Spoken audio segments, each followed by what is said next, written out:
You're watching the After Business Morning, and this is the Eastern Business Report designed to bring you up to speed on business activities and issues affecting businesses within the southeastern region of Nigeria. It comes right after Global Business on the After Business Morning, and on today's edition of the Eastern Business Report, and in relation to issues affecting businesses in the southeast, we'll delve into looking at this perennial issue of power and how it affects businesses in the southeast.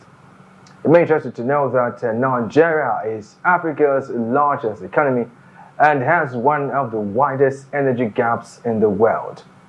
To provide the necessary economic growth for its growing population, Nigeria urgently needs to improve its power sector. Quite recently, all parts of Nigeria were thrown into darkness as the national power grid system collapsed. Now, the electricity distribution company Discos, which had no power to supply to customers, apologized to their customers. Now, the question really is this going to be a thing, a new status quo, for lack of better verbiage, or is there any hope in sight, particularly here in the southeast? This will form the basis of our conversation this morning. My name is Ubong Kings. Welcome.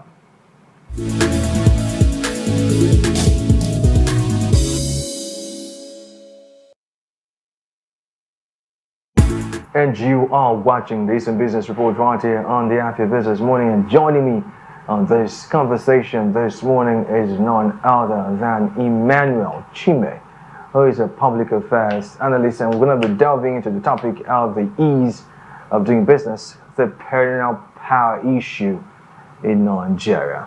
It's good to have you, Emmanuel. It's good to have you join us this morning. Thank you, Kings. Good morning. It's good to have you. Now, let's look at something very quickly. I saw an article somewhere where it's pretty quite a lengthy read, but I'm going to take it anyway. It says that this was something that happened quite recently, as a matter of fact, last week. Okay. You know, and in a notice to customers, the Enugu Electricity Distribution Company (PLC) (EEDC) did state its words exactly. EEDC wishes to inform our esteemed customers of the general system, that's the national grid collapse, which occurred at 3:09 hours on the 6th of July, and this has resulted in loss of power supply currently being experienced across the network. And due to this development, all our interface TN stations are out of supply and we're unable to provide services to our customers in Abia, Anambra, Ebonyi, Enugu, and Imo states. And they wanted to say that they are on standby as at that time, awaiting detailed information on the national grid collapse and restoration of power, blah, blah, blah. But then bottom line is the power was restored eventually. Now, from your standpoint, do you see business owners getting to a point where they see this as normal?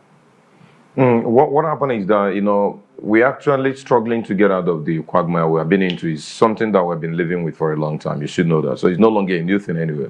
So, and of course, you should know that the recent time, in fact, under this administration, we have always witnessed, in fact, it has become an anthem. We just got a new old national anthem, Right. But we have had this one. We have been living with this issue of national grid collapse from time to time. It's not something that is so new, but the truth is that it's quite unfortunate for businesses in a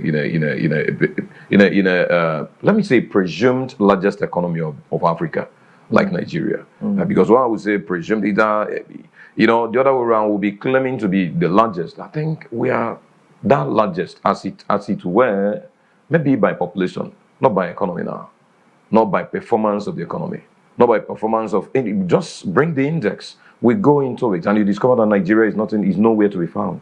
Shall we talk about that of electricity or that of energy? You discover that South Africa today is doing massively well. And we'll go to that area. But the other way around, let me say that industries are not seeing it as something so new. But whether it is something that embraceable, no, it is not. It's not something that is so welcomeable. It's not something that we should relax and say, okay, this is not our fate, we should go with it. No, we should keep working and see that very soon we're out of that quagmire. But the truth is that we are yet to see the sincerity of purpose from the side of our government portfolio holders. Okay, now let's look at something critically now. You already said it in passing, and let's emphasize it. Are you aware that Eskom Holdings SOC Limited had recorded more than 100 days without a power cut since 2020 in South Africa? And this is a neighboring African country, and by far, as it stands, I mean, we still say Nigeria is the giant of Africa, but when it comes to things like this, you begin to wonder where exactly Nigeria is in the scheme of things. But this is something. And is there any lesson we could learn from South Africa's Eskom Holdings, who have made power available and there's been no power cut for that period of time? Okay, thank you that you're actually reflecting on that fact that is on ground. And the other way around, you should know, in South Africa, they have this sincerity of purpose. That's just the truth. They have that sincerity of purpose in the area of providing power for the economy to run. So, and the other way around, you should know they have this minister currently that is serving currently, Minister of Energy that is serving currently. That's that Goshen show thereabouts. Then they should know their name very well. So this young man were being appointed, that was last year, mid last year, and election took place.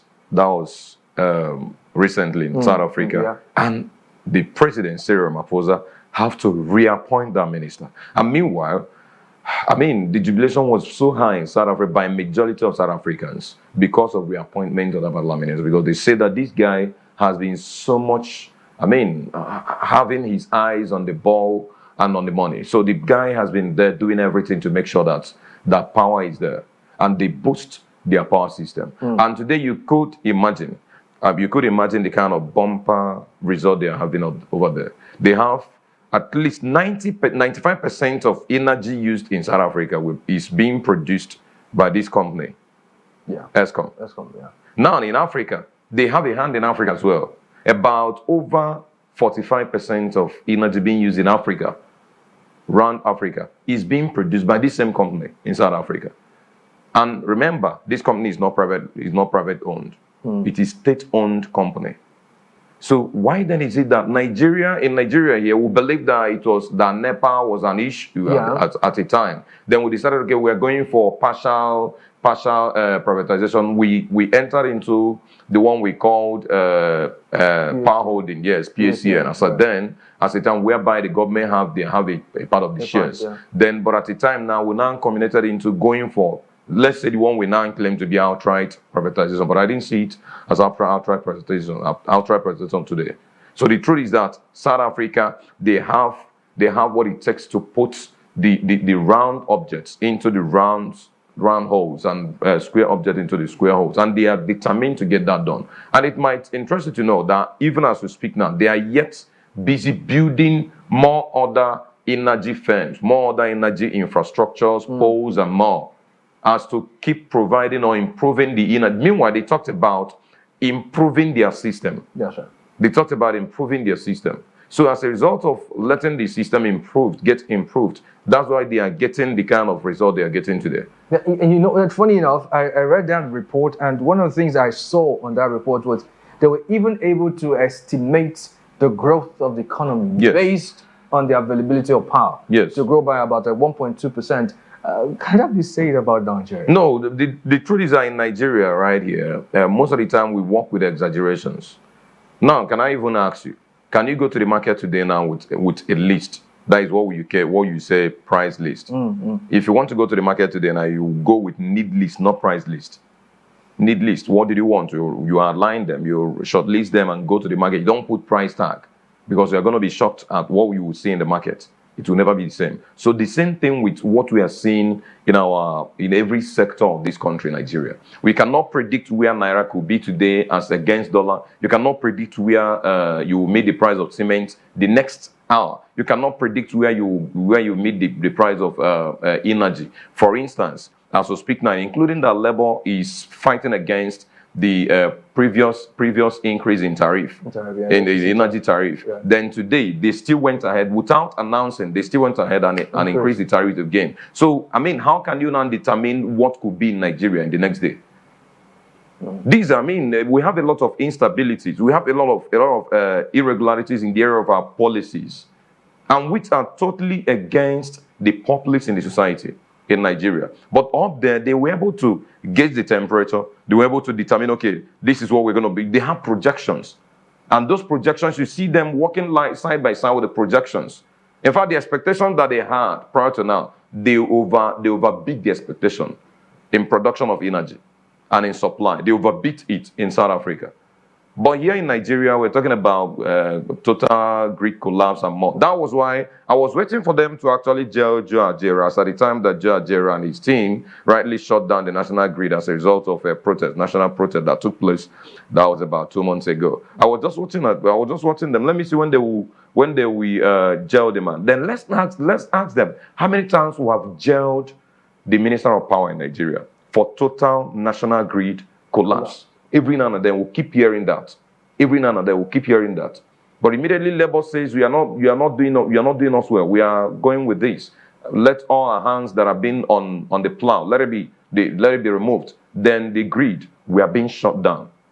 The next thing was they started targeting that this is economic sabotage, yes. This is treasonable felony, this that kill him, butcher him. I was just watching. Let's see how it's going to be. Whether his own shutting down is different from that of a Minister of Power.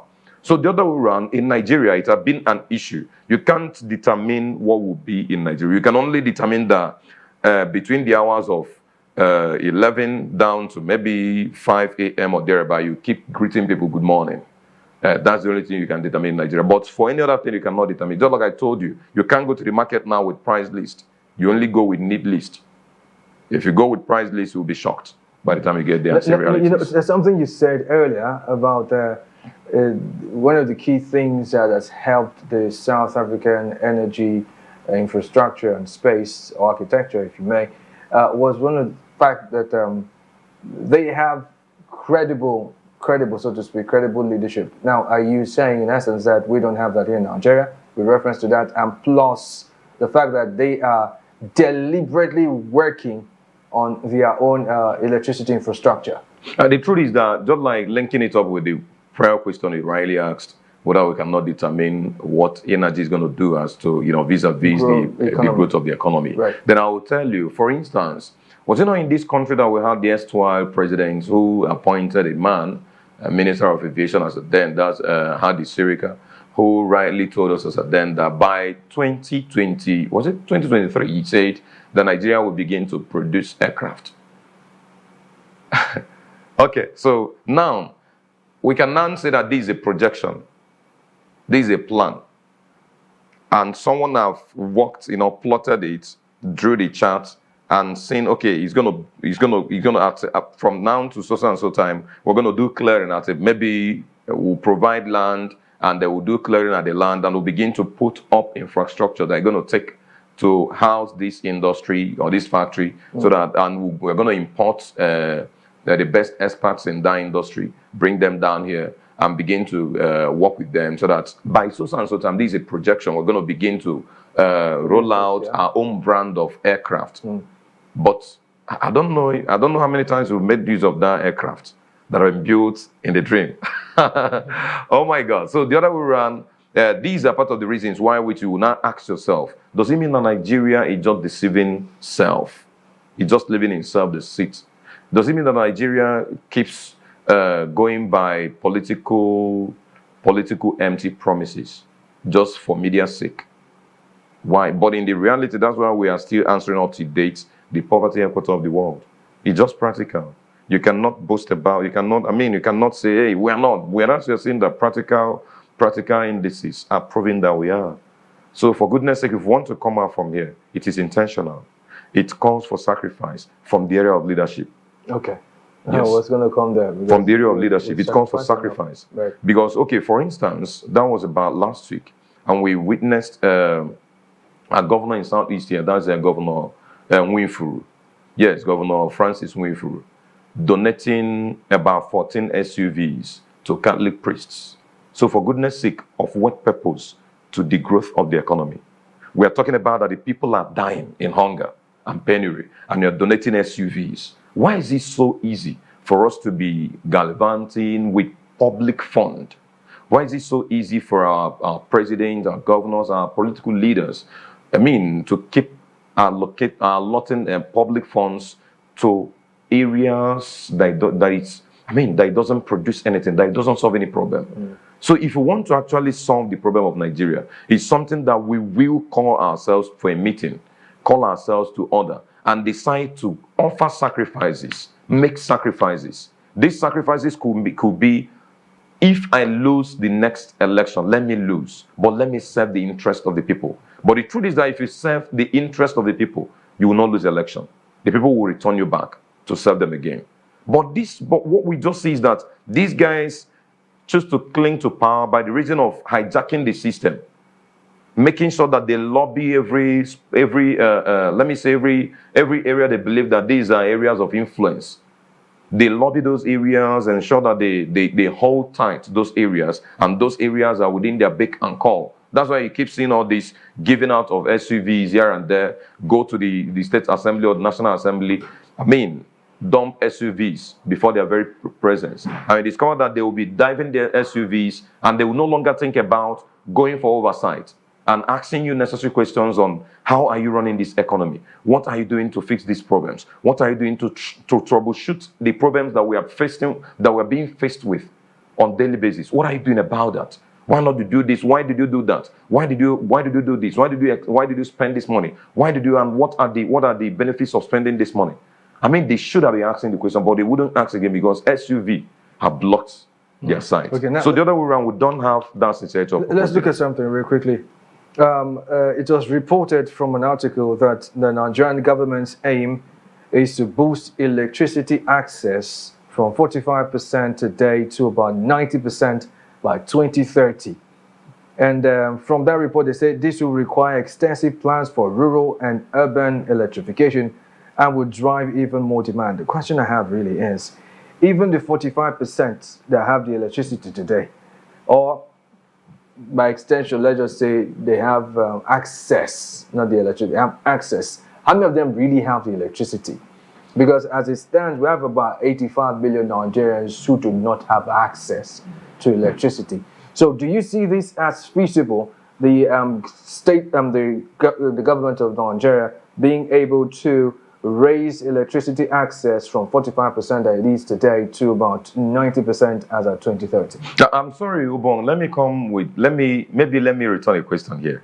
Okay. Afia TV is a very big and worldwide known media firm, right? Yes, please. Ubong, do Afia TV, why being on live session? Do you make use of Nigeria electricity? Or do you make use of your diesel? Most times, alternative power sources. Yes. Thank you. Now, that will now begin to maybe address the questions you're asking. Those that have access and those that really have this electricity. Do you really have the electricity, even when you have access to it? Do you really have it? Now, Obong, if you want to know whether we're going to achieve it by the year 2030, then I will ask, we had Vision 2020. We're in 2024. Obong, how many of them did we achieve? One thing we have in this country as a pandemic is irregularities in our public policies, is, let me say pecuniary interests, pecuniary interest tendencies. When you come, you will see a laid down template on ground. But because we are not the person that laid it down, and because when you came in, you have another thing you want to bring in so that you'll be able to, from that place, you'll be able to rip off the economy. Then you now go and introduce something that is not even in existence. Then you now trash, or you now just impeach the idea that was actually meant to serve the public, the interest of the public. You impeach it, keep it by the side. Then you now bring your own, roll out your own, that you know it's not going to actually work. It's not going to produce anything. But you just want to introduce, present it before the public, so that from there you will now, under the carpet, you will now be siphoning the economy. Siphoning the economy. And at the end of the day, like we have Yaya Bello now, running up and down and applying that he should be tried in his ancestral home. Okay? So we now start seeing those people running up and down. Like, for instance, we had the erstwhile President Muhammadu Buhari, who told us that his mantras are, then if you even greet him, Your Excellencies, he will tell you, I'm fighting corruption.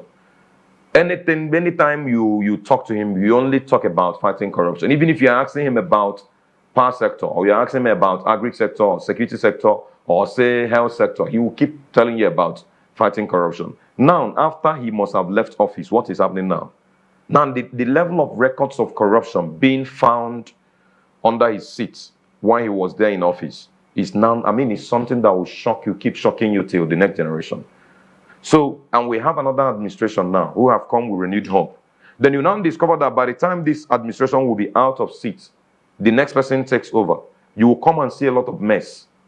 That this administration, we are actually dealing with the little level of hope, the little, percentage of hope that remained before they took over, that they were actually ripping that off, eating it deep, destroying the fabrics of the country. So why am I saying all I'm saying? We don't have a master plan. We are not working with a master plan. We don't have a vision as a country.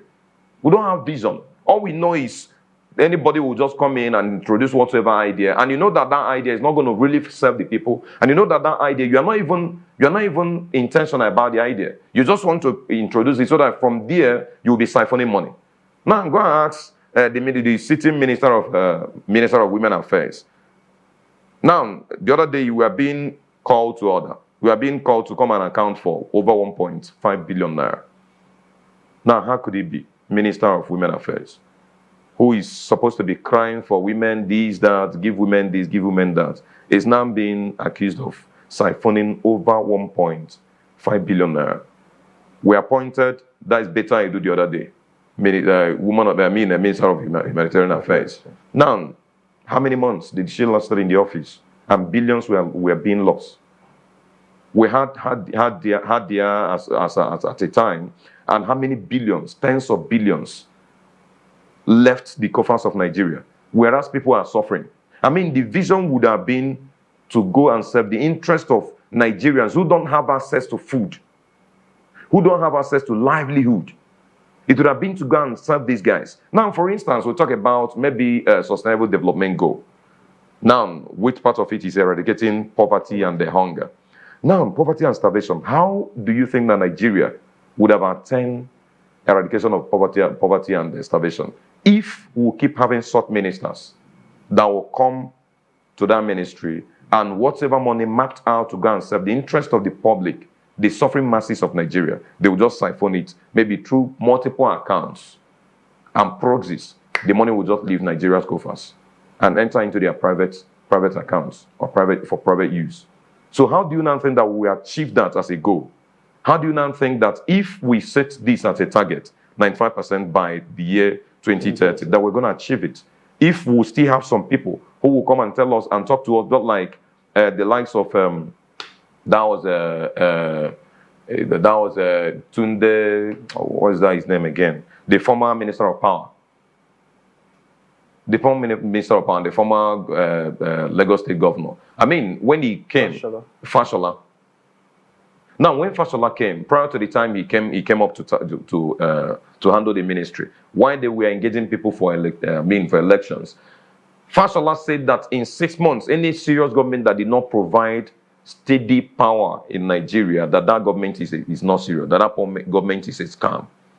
And peradventure, when Buhari took over, he appointed him, and even appointed him into the ministry, where which he said that he is all in all in that area. And he entered, and under his noses and mustaches, Nigeria were going down to the drain when it comes to power.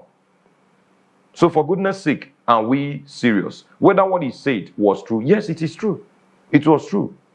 If you want to serve Nigeria and provide power, you can provide it. But how sincere are you? How sincere are the leaders? So we should be asking these questions. If these indices that are on ground, this money will be mapped out for so and so project, and the money midway, the money will miss. Another money will be mapped out, midway, the money will miss. So how are we going to achieve this target? Okay, I think this conversation will have to continue, but for the time being, we'll have to pause it here. Thank you so much, Emmanuel. I wish I had more time to push this a little further. But then again, in case you're just joining in, I've been playing host to Emmanuel Chime, who is a public affairs analyst, and we have been talking about the ease of doing business and the special reference to the perennial power issue in Nigeria. You can join in on this particular conversation or any other conversation you deem fit, and drop a comment or two on our new YouTube business channel, you can go to www.youtube.com/@AfiaBusiness. And while you're there, do well to like and subscribe for notifications on all business related content coming to you from Afia TV. You're still watching the Afia Business Morning live from Enugu State, Nigeria. Coming up next is Our Market. My name is Ubong Kings. Stay tuned.